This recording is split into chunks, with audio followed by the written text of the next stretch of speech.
वस्तु कहाँ होता है? बीच में होगा। द्वितीय सैनिक उत्तोलक में। ठीक, गड़बड़ा जाता समझ में। अब बताइए कि प्रथम सैनिक उत्तोलक में, ठीक है, प्रथम सैनिक उत्तोलक में वस्तु कहाँ होता है? पीछे जहाँ पकड़ते हैं, जहाँ पकड़ते हैं वहाँ भी होता है वस्तु। वस्तु नहीं हुआ तो हम वास्तु पूछ रहे हैं, हमको वस्तु का मतलब बताइए, हमको प्रयास कल बता रहे हैं। तो प्रथम श्रेणी का तो वही तो होगा। प्रथम श्रेणी में वस्तु को कहाँ रखेंगे? प्रथम पीछे थोड़ी आगे। वस्तु कहाँ कर पाएगा? वस्तु आगे तीसरे हो जाएगा। पिलास यहाँ है, पास जैसे अभी पिलास है, यहाँ से हम लगाते पकड़ता ना, तो ये वस्तु ना हुआ जी। वस्तु कौन बिंदु पर? बीच में पेंच हुआ, ये पीछे में प्रयास हुआ, आगे बढ़े। यही तो हम आपसे पूछा था, हम ज़्यादा हार्ड कहाँ पूछा था आपसे, सिंपल ही पूछा था एकदम। पिलास का कौन सा हिस्सा वस्तु को पकड़ता है? अगला हिस्सा। पिछला से हम प्रयास करते हैं, पिछला हिस्सा कहते हैं ना जी। तो पिछला को दबाते हैं कि उठाते हैं? दबाते हैं तो अगला भी कुछ होता है, पीछे नीचे की ओर दाबते हैं, और अगला थोतना जो रहता है पिलास का ऊपर की ओर दबता है। तब किसी वस्तु को कैसे करता है? ऐसे करके ऐसे पकड़ता है ना जी, पकड़ता है ना। तो बीच में पेंच रहता है और आगे कुछ वस्तु को पकड़ता है, और पीछे प्रयास हुआ जहाँ से हम बल लगाए। यही तो पूछ लिया। तीनों में तीन जगह है ना, चलो तो नहीं कन्फ्यूज थोड़ा सा हो जाऊँ, कोई दिक्कत ना है, थोड़ा सा बढ़िया से याद करूँ तो हो जी। तो चलिए बताइए आप जी।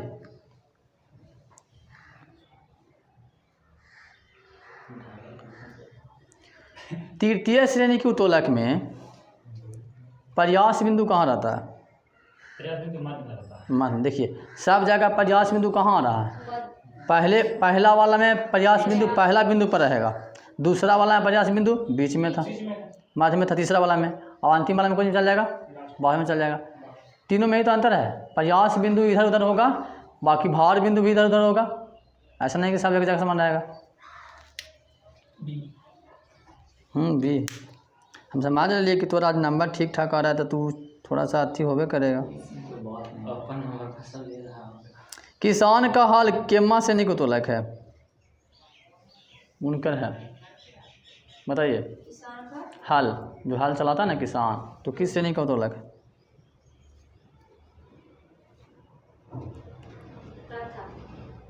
प्रथम।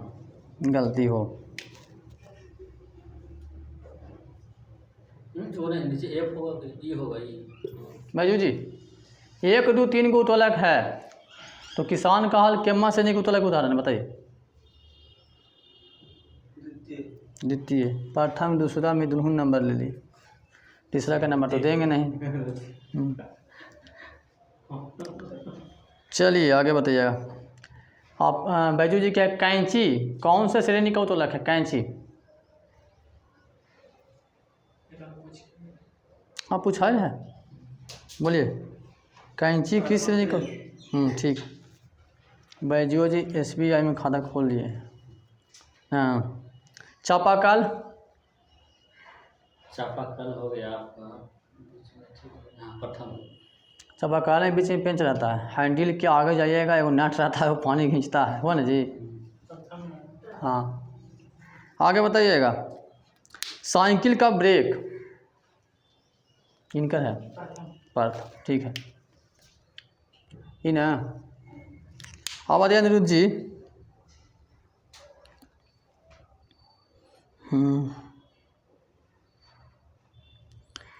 चिमटा किस श्रेणी का उत्तोलक है? चिमटा जिसे रोटी या फिर जलेबी छानते हैं, चिमटा तृतीय, ठीक। पिलास फिर बोल दिया, चिमटा पिलास में बहुत अंतर है, तब पकड़ा था, गलती कैसे बोल देता है।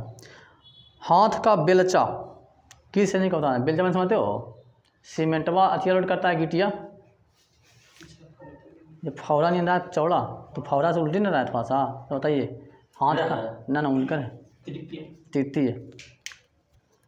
हाथ का बेलचा तीसरा श्रेणी का उत्तोलक। आगे बताइएगा।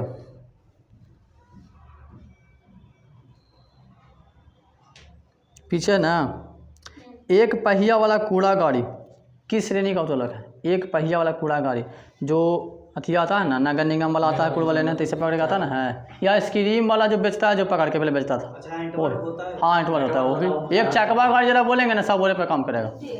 हाँ दूसरा, काहे कि दूसरा वाला उत्तोलक में भार बिंदु कहाँ होता है, सबसे अंतिम में उठावेंगे, बीचे में कुछ ही पड़ेगा, बीचे में रहेगा वो, अंदर रहेगा ना जी, भार बिंदु होता है अंतिम में। चलिए कोई जी पूछे ना तो उसको थोड़ा सा सोच लो, 5 सेकंड सोच लो आराम से तुम, उसके बाद बताओ आंसर आ जाएगा आराम से। नींबू निचोड़ने की मशीन, नींबू निचोड़ने की बेस्ट मशीन बताइए किस श्रेणी का उत्तोलक है, उनका है, बोलिए। ना पीछे प्रथम। नींबू की निचोड़ने की मशीन में प्रथम कैसे होगा बैजू जी? नींबू बीचे में रखते हैं, पीछे से जोर लगाते हैं, आगे में पेंच रहता है, वो दबता है पीछे से, है ना।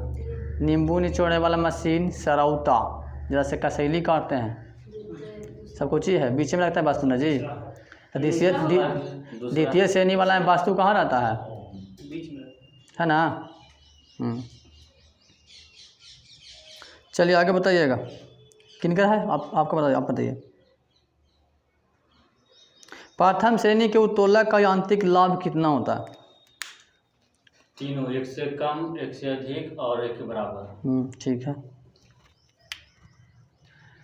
प्रथम श्रेणी में तीनों होगा, क्योंकि जब तराजू पर हम किसी वस्तु को रखेंगे तो कभी कम भी सकता है, बढ़ भी सकता है, होता है ना जी। कभी कुछ होता है, इधर वाला वजन घटता है तो कभी उधर वाला, आपका कभी बराबर हो गया तो बराबर हो गया तो हम तोल के दे देते हैं। तो तीनों निष्कर्ष निकला ना, यही होता है। याद रखने के लिए तराजू याद रखिए, बाकी से मतलब मत रखिए, तराजू याद रखिएगा ना तो हम जो निष्कर्ष निकलता है वो तीनों मालूम रहेगा आपको, है कि नहीं है। तराजू से निष्कर्ष निकला ना, कभी काम हो किधर हो जाएगा, जहाँ अनाज रखे उधर काम भी हो सकता है, तो ज़्यादा देके क्या करेंगे, बराबर करेंगे, और उधर ज़्यादा हो जाएगा तो इधर हो जाएगा। अगर बराबर हो गया तो किसी वस्तु को दे दिया जाता है। आप बताइएगा दूसरा श्रेणी को तोला के यांत्रिक लाभ कितना होता है? दूसरा श्रेणी के उत्तोलक में यांत्रिक लाभ कितना होता है?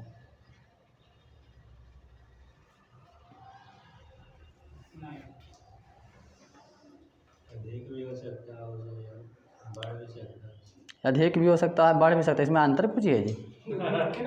अधिक भी हो सकता है, बढ़ भी सकता है, इसमें अंतर कुछ ही है।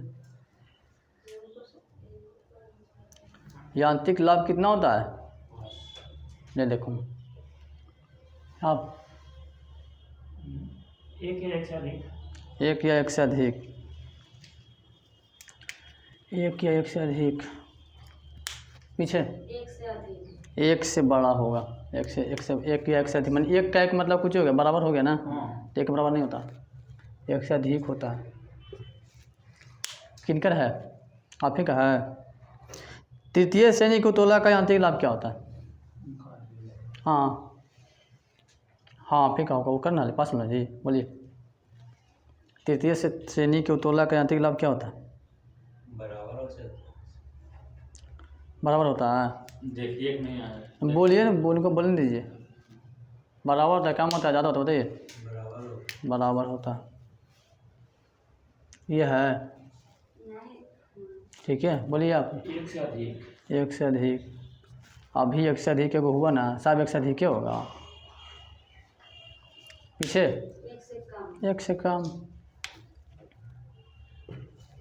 प्रथम में छोटा बड़ा बराबर तीनों होगा तराजू के सिद्धांत पर, याद कर लेंगे। दूसरा में एक से बड़ा होगा, तीसरा में एक से छोटा होगा, और दूसरा में एक से बड़ा ही चलते होगा कि इसका परिभाषा होता है, वो क्वेश्चन देखिए पीछे बताइएगा। किनकर है, आप ही का, तो बताइए आप। यांत्रिक लाभ बराबर फार्मूला क्या होता है?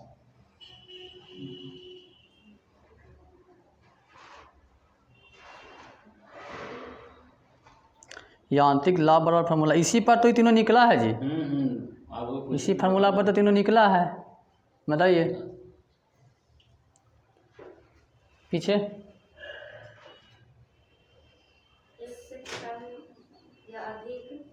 ये फार्मूला नहीं है, हम पूछ रहे हैं यांत्रिक लाभ बराबर फार्मूला क्या होता है।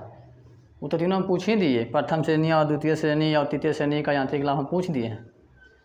आप सिंपल बताइए कि यांत्रिक लाभ बराबर क्या होता है, बताइए। भार बटा आयास, भार बटा आयास, अब इससे सब निकल जाएगा। प्रथम में कौची बोला, तीनों में एक से बड़ा, एक के बराबर, एक से छोटा हो सकता है, ठीक है। तो भार, प्रथम वाला में भार किधर रहता है? प्रथम उत्तोलक में भार रहता है कहाँ, बताइए? ये तो पता होगा ना जी, भार कहाँ रहता है? जो प्रथम उत्तोलक में भार कहाँ रहता है?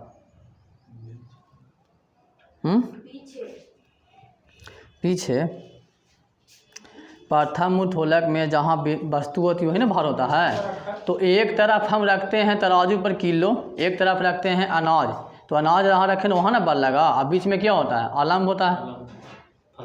तो हम बार बार बोल रहे हैं कि वो कम भी हो जाता है। अगर अनाज कम होता है तो ज़्यादा दे के बराबर करते हैं। कभी कभी अनाज बढ़ जाता है तो किलो ऊपर उठ जाता है, तो किलो उठ गया तो कुछ हुआ, भार बिंदु से कम हो गया ना, अनाज से कम हो गया था ना, उठ गया। अब हम इधर अनाज कम डाले तो अनाज उठ जाता है, किलो नीचे बैठ जाता है। तीनों होता है इसी और जब बराबर होता है तो कुछ होता है, तीनों बराबर होता है। एक खूंटी रहता है वो भी सामने रहेगा एकदम, तो तीनों उसमें निकला कि नहीं निकला? कम भी हुआ, बड़ा भी हुआ और बराबर भी हो गया। और दूसरा में आइए, दूसरा में होता है एक चक्का वाला पहिया गाड़ी, तो उसमें भार कहाँ होता है? वास्तु बीच में होता है, भार कहाँ होता है? आगे। ठीक है ना जी, गलती बोल रहे हैं, देख लीजिएगा। वास्तु बीच में होता है और भार कहाँ होता है? आगे। अब पूछ कुछ रहा है, यांत्रिक लाभ वाला फॉर्मूला कुछ होता है, भार बटा आयास। तो भार बटा आयास होगा, तब भार कितना होगा, आयास कितना होगा, इधर पर ना काम करेगा। तब भार हो गया, जो हो गया अंतिम, जो चक्का पर लगेगा, जो बीच में वस्तु रखेंगे तो चक्का पर जो लगेगा तो भार तो ज़्यादा लगेगा, और आयास कुछ होगा, बल, आयास भी होगा ना। तो उसमें होता है ना कुछ कि भार ज़्यादा हो जाता है, अब बल कम रहता है, ठीक है। तो भार माने भार का मान है 6 और बल का मान है 4, तो ये आवेगा 1 पॉइंट कितना आवेगा, 5 आवेगा ना। तो 1.5 आया, तो 1 से बड़ा है कि कम आया, बताइए? 1 से बड़ा है ना। और दूसरा श्रेणी को उत्तोलक कुछ ही कहता है कि यांत्रिक लाभ 1 से बड़ा होता है, हो गया। यही पर है, इसी पर काम करता है सब। भार का मान ज़्यादा होगा तो यांत्रिक लाभ 1 से बड़ा हो जाएगा। अब भार का जैसे तीसरा उत्तोलक में क्या होता है कि तीसरा उत्तोलक में भार का मान कम हो जाता है और बल का मान क्यों, जो आयास का मान कुछ हो जाता है ज़्यादा, तो 0 से कम आवेगा नहीं आएगा, तो 1 से कम हो गया।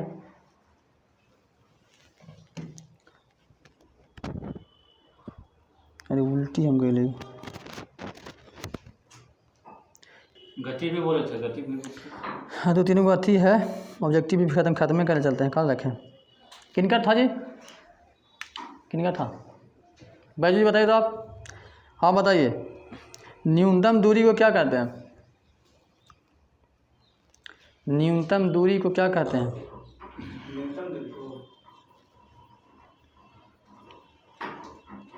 न्यूनतम दूरी को क्या कहा जाता है? हाँ बोलिए सर। विस्थापन का जाता है। 6 को ऑब्जेक्टिव है, 6 को खत्म करते हैं, कब पूछा जाएगा सब पर। चलिए, चिमटा किस प्रकार के उत्तोलक का उदाहरण है? चिमटा तृतीय, ठीक है। आगे बताइएगा जी, मशीन की दक्षता कितना होती है या मशीन की क्षमता कितना हो सकती है? आप ही से क्वेश्चन पूछाया था, 100 से कम। हाँ, यहीं रहिए, आपको खुद पता चलेगा कि हम याद किए कि नहीं किए हैं।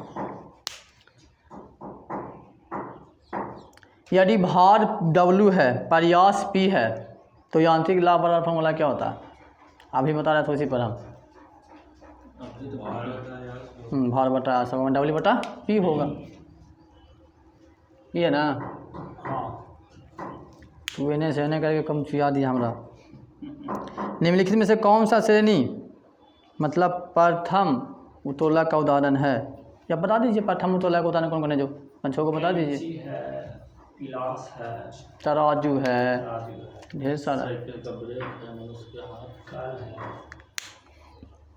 आगे बोलिएगा, निम्न में कौन प्रथम श्रेणी का उत्तोलक है? ऑप्शन देते हैं, सरौता, हल, मनुष्य का हाथ, तराजू। तराजू, ठीक है, तराजू। लो, पीछे क्वेश्चन था, तैरे आवेगा तो समुद्र में कूद जाएगा, और ना तैरे आवेगा तो बता। फिर हम कैंची ऑप्शन में ना है, ऑप्शन के अनुसार बताना है।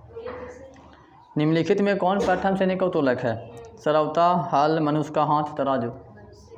मनुष्य का हाथ प्रथम से निको तो लगा है ख्याल से गिरी हाथ से गले कि तू फंसा दूँ जी अगर पहले तू बाप बोले थे ना तो हमारे बच्चे और कहा जाते वो गुण है विद्यार्थी के, जब ना आता है तो दूसरे के बाद ज़्यादा अच्छा लगता है। बोलिए आप। बार बार हम बोल रहे हैं जितना भी मशीन में वस्तु अगर बीच में रख के कट रहा है चिप रहा है सब कुछ ही हो जाएगा, दूसरा का हो जाएगा। जैसे कौची जूस वाला कौची है बताइए, जूस वाला मशीन कौन सा काम करेगा?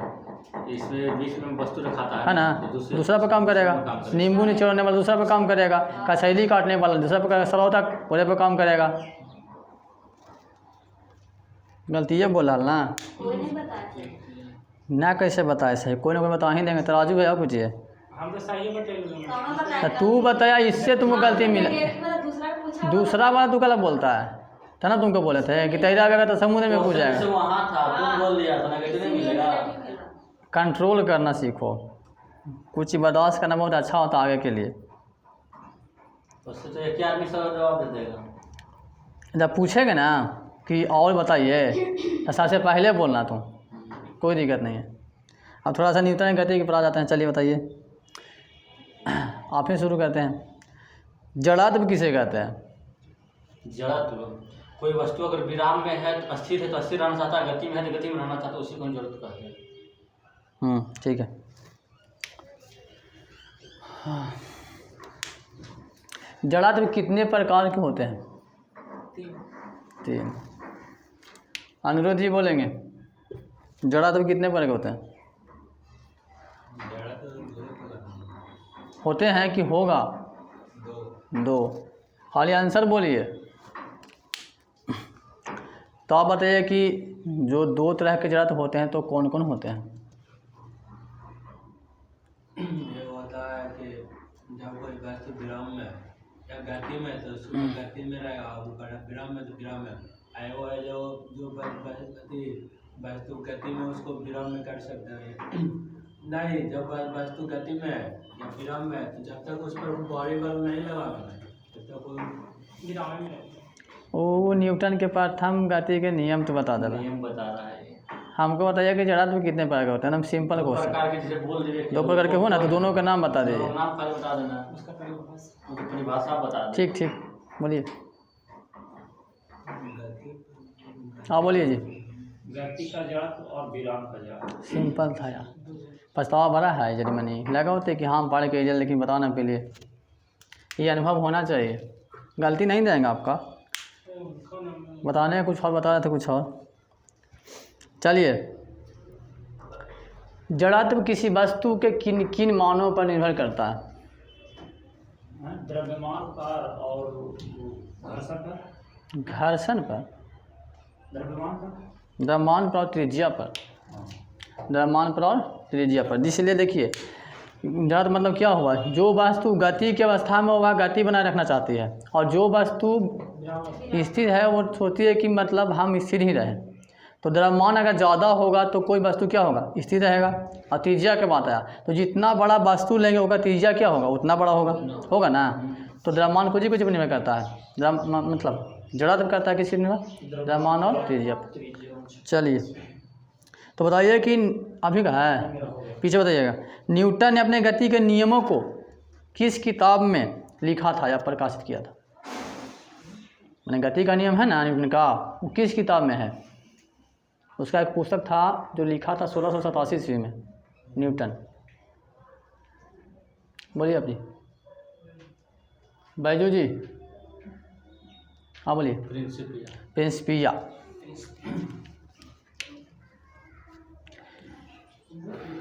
एक बार हम गए थे ITI क्लास, 10 बजे क्लास आता है, 11 बजे गए, समझे? किनकर है?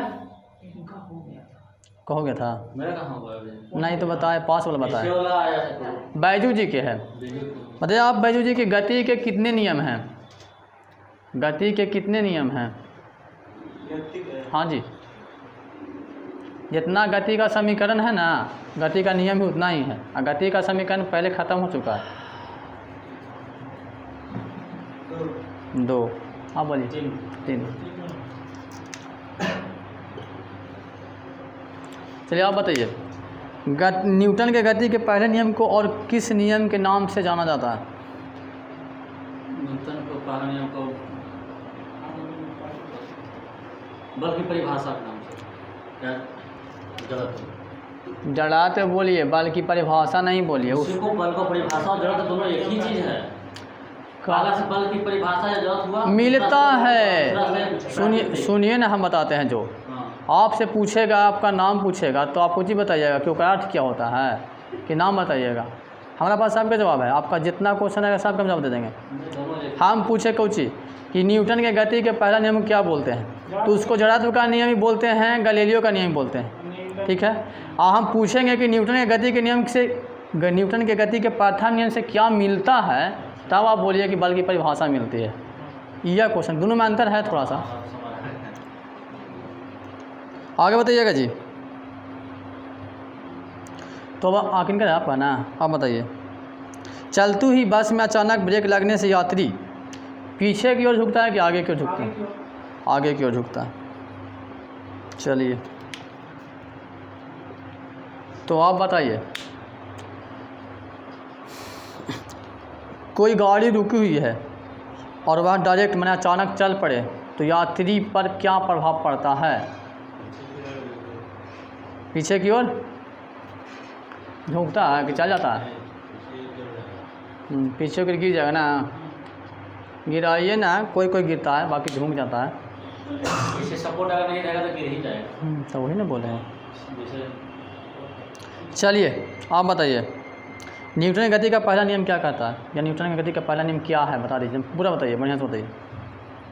जब कोई वस्तु अपना अवस्था में हो, मतलब चाहे गति में हो या स्थिर हो, जब तक कि उस पर कोई बाहरी बल ना लगाया जाता तब तक वो अपना प्रारंभिक स्थिति में रहता है। हाँ, ठीक है। कोई भी वस्तु अपनी पूर्वावस्था को बनाए रखने की चेष्टा करता रहता है। हमेशा क्या रहें, अपनी अवस्था में बनाए रखें, जब तक उस पर कोई बाह्य बल कार्य न करे। कोई वस्तु गति में है तो हमेशा चाहता है कि हम गतिशील रहें, और कोई वस्तु जब स्थिर हो तो वह हमेशा चाहता है कि हम स्थिर रहें। उस पर हम बल काम करेंगे। जैसे कोई गति में है तो उसको हम रोकेंगे तो रुक जाएगा, तो उसका अवस्था परिवर्तन हुआ ना। और कोई वस्तु जैसी कुर्सी है, इसमें अभी ऐसी है, ये जानना चाहेगा कि हम ऐसी रहें, इस पर बाल लगा के कोजी कर दिए, यहाँ से यहाँ कर दिए, इसका स्थिति बदला कि नहीं बदला?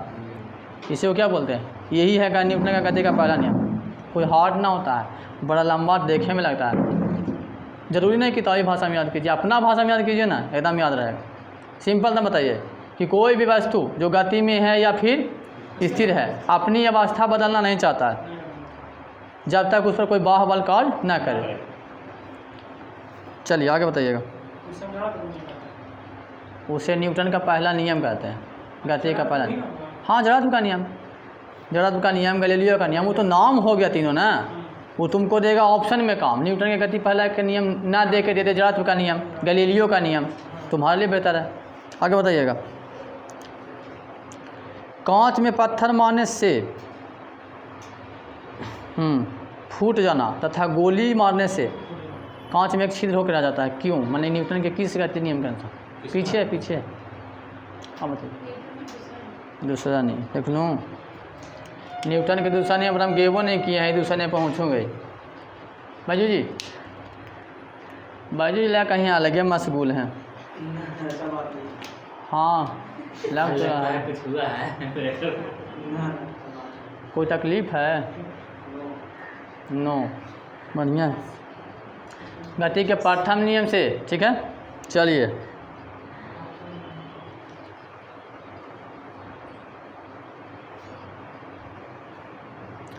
न्यूटन के प्रथम नियम से किसकी परिभाषा मिलती है? न्यूटन के पहला नियम से बल की परिभाषा। बल बराबर क्या होता है? बल बराबर एफ है। एफ है? हाँ, बल बराबर एफ होता है? बना एफ बराबर एम है। एफ बराबर एम में? हाँ, एफ बराबर एम है।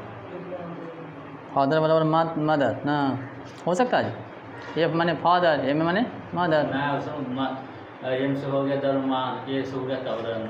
याद करने के लिए हम बोल रहे हैं, वो तो साहब के पता ठीक ही है। चलिए,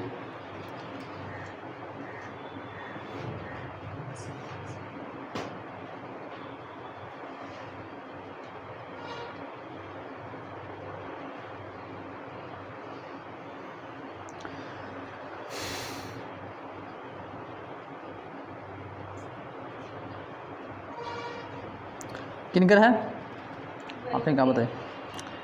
चलिए, गति का दूसरा नियम से क्या मिलता है, माने गति का दूसरा नियम किससे संबंधित है? अभी तो भरी बता ना उनका नंबर ना उसी को दे ले, वो ऐसे ही पूछे थे, आप बताइए ना, कभी पहले हो लेना।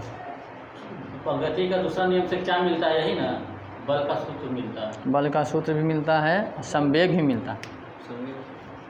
ठीक है, कोई दिक्कत नहीं। चलिए आगे बताइएगा जी।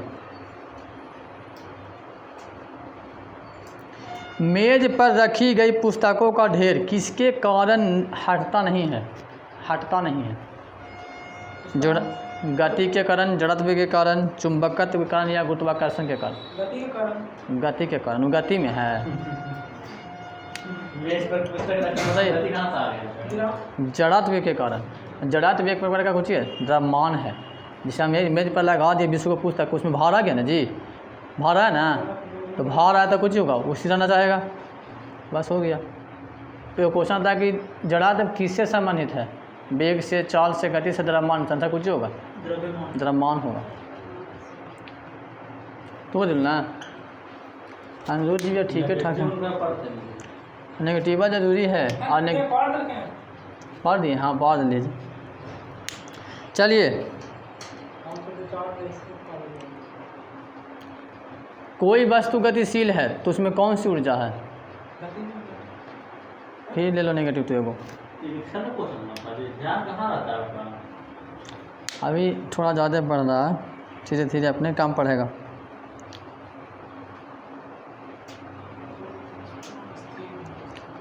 जड़त्व का नियम किसके द्वारा दिया गया था? अनिरुद्ध जी के।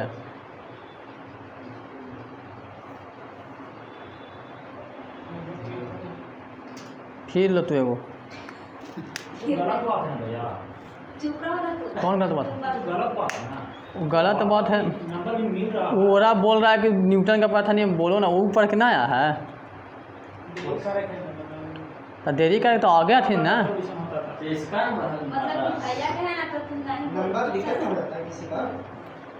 ये जानता है, क्वेश्चन है, वो बोलेगा 2 नंबर मिलेगा और 5 जाएगा तो 1 नंबर मिलेगा। वो ज़्यादा क्वेश्चन बोलेगा। ऐसा थोड़ा कि पास आएगा तो मेरे पास आएगा, आपके पास कहाँ चल जाएगा? अरे बहुत आदमी पास लेने के लिए धैर्य बना के रखो। हाँ आएगा। धैर्य तोड़ रहा है, धैर्य रखिए, धैर्य रखो। आप ही जीतिएगा। सही बोलते हैं, धैर्य रखिए, आप ही जीतिएगा। जीत अलग चीज़ है, लेकिन डिसिप्लिन जो होता है वो होना चाहिए। धैर्य सबको जिताता है यार। कोशिश करो ना, धीरे धीरे खत्म हो जाएगा। हमारे पास भी था ऐसा था, ऐसा नहीं कि तुम्हारे पास है, लेकिन यहाँ ये रूल ना है कि इतना से ज़्यादा निगेटिव लेना है।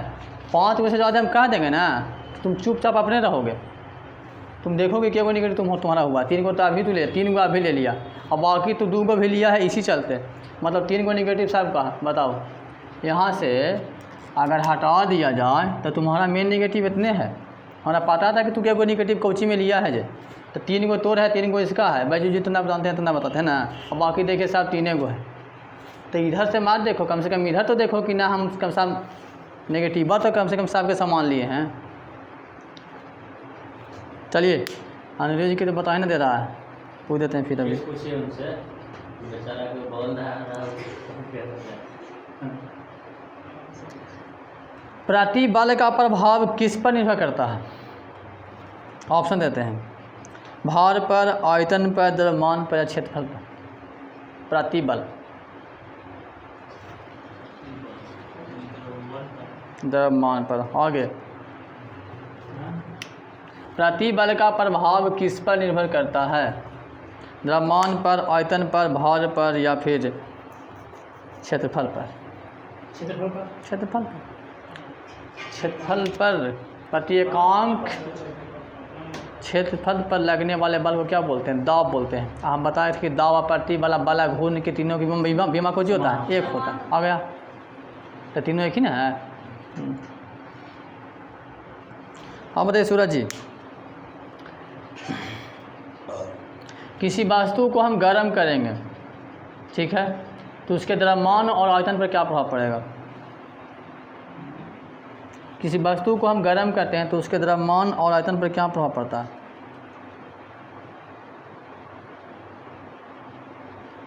कोई प्रभाव नहीं पड़ेगा। कोई प्रभाव नहीं पड़ेगा, कोई प्रभाव ना। गर्म करला पर आदमी की चमड़ी दुहा जाता है, कहते कोई प्रभाव नहीं पड़ेगा। बोलिए। वहाँ तो जो है वही ना हम रहता बताते हैं है। आइटम जो है सो आपस में। किसी वस्तु को हम गर्म करेंगे या किसी धातु को गर्म करेंगे तो उसके द्रव्यमान और आयतन पर क्या प्रभाव पड़ेगा? धातु होना चाहिए, वस्तु ना, धातु होना चाहिए। बोलिए।